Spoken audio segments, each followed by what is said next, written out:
Farhan Rangga Prasetya. Di sini saya akan menjelaskan tentang instruction set dari kelompok organisasi dan arsitektur komputer. Di sini yang pertama aku akan menjelaskan tentang pengertian dan sejarah. Pengertian dari instruction set. Instruction set atau set instruksi adalah sekelompok perintah untuk unit pemrosesan pusat atau CPU dalam bahasa mesin. Istilah ini dapat merujuk pada semua kemungkinan instruksi untuk CPU atau subset instruksi untuk meningkatkan kinerjanya dalam situasi tertentu. Semua CPU memiliki set instruksi yang mengaktifkan perintah yang mengarahkan CPU untuk mengganti transistor yang relevan. Instruksi memberitahu CPU untuk melakukan tugas. Beberapa instruksi sederhana membaca, menulis, dan memindahkan perintah yang mengarahkan data pada elemen perangkat kelas yang berbeda. Lalu sejarah. Sejarah perkembangan informasi komputer terjadi sejak 1960. Menambah satu daftar penemuan yang sangat menarik dan paling penting yaitu arsitektur instruction set komputer atau RISC. Walaupun sistem RISC telah ditemukan dan dirancang dengan berbagai cara berdasarkan komoditasnya, ada penting yang digunakan sebagian rancangan umumnya adalah sebagai berikut. Yang pertama ada set instruksi yang terbatas dan sederhana. Yang kedua register general purpose berjumlah banyak untuk penggunaan teknologi compiler untuk mengoptimalkan penggunaan register. Lalu yang ketiga penekanan pada pengoptimalan pipeline instruction. RISC atau Reduced Instruction Set Komputer adalah arsitektur komputer yang mengurangi kompleksitas chip dengan hanya melakukan instruksi sederhana yang memungkinkan untuk beroperasi pada kecepatan yang tinggi. Terima kasih. Sekian dari saya. Assalamualaikum warahmatullahi wabarakatuh. Di sini saya akan menjelaskan tentang jenis-jenis instruction set, yaitu yang pertama ada data processing, yaitu arithmetic dan logic instruction. Data processing adalah jenis pemrosesan yang dapat mengubah data menjadi informasi atau pengetahuan. Pemrosesan data ini sering menggunakan komputer sehingga bisa berjalan secara otomatis. Setelah diolah, data ini biasanya mempunyai nilai yang informatif jika dinyatakan dan dikemas secara terorganisir dan rapi. Maka istilah pemrosesan data sering dikatakan sebagai sistem informasi. Yang kedua ada data storage memory instruction, yaitu sering disebut sebagai memori komputer, merujuk kepada komponen komputer, perangkat komputer, dan media perekaman yang mempertahankan data digital yang digunakan untuk beberapa interval waktu. Nah, yang ketiga yaitu ada data movement IO instruction. Proses pada movement ini adalah memindahkan atau dapat dikatakan membackup juga data-data dari database yang berupa data, indeks, grand, skema, dan lain-lain ke tempat baru. Tempat baru ini bisa ke dalam database baru atau memang untuk di backup saja.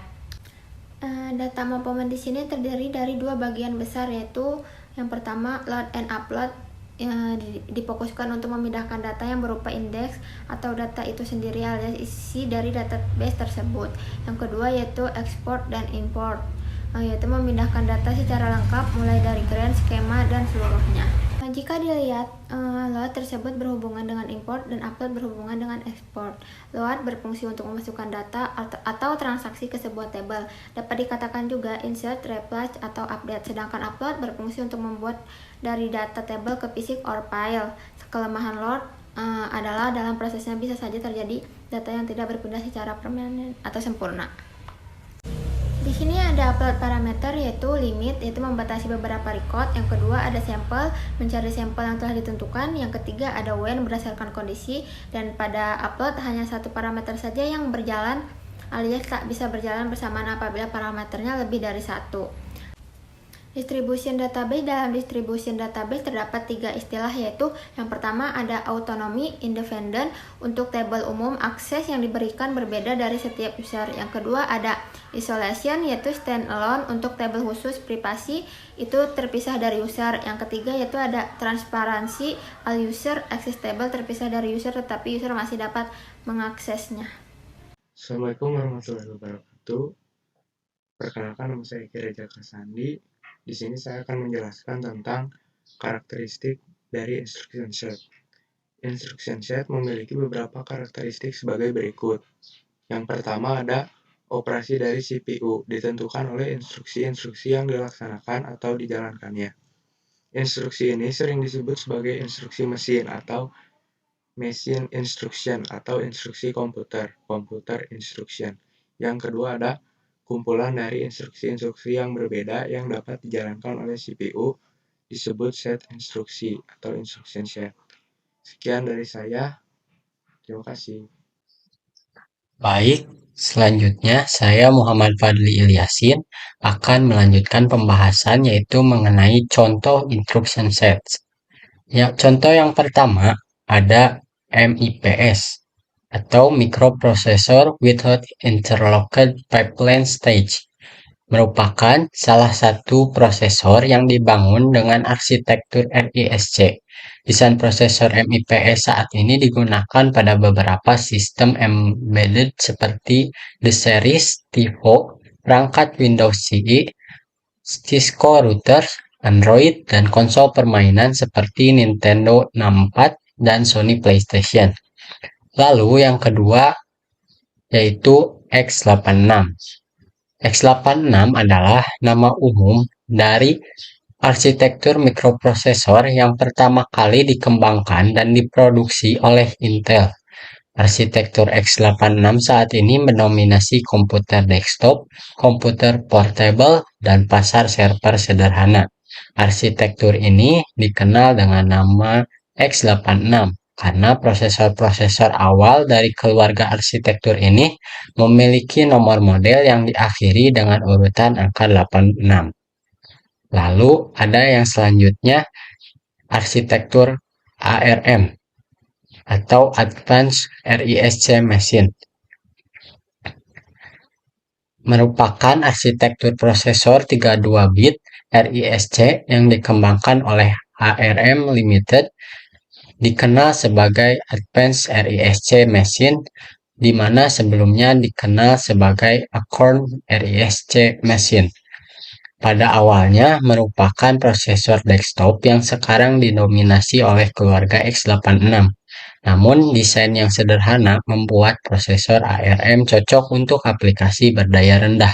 Hal ini membuat prosesor ARM mendominasi pasar elektronik seluler dan sistem terbenam di mana membutuhkan daya dan harga yang rendah. Dan yang berikutnya ada PowerPC.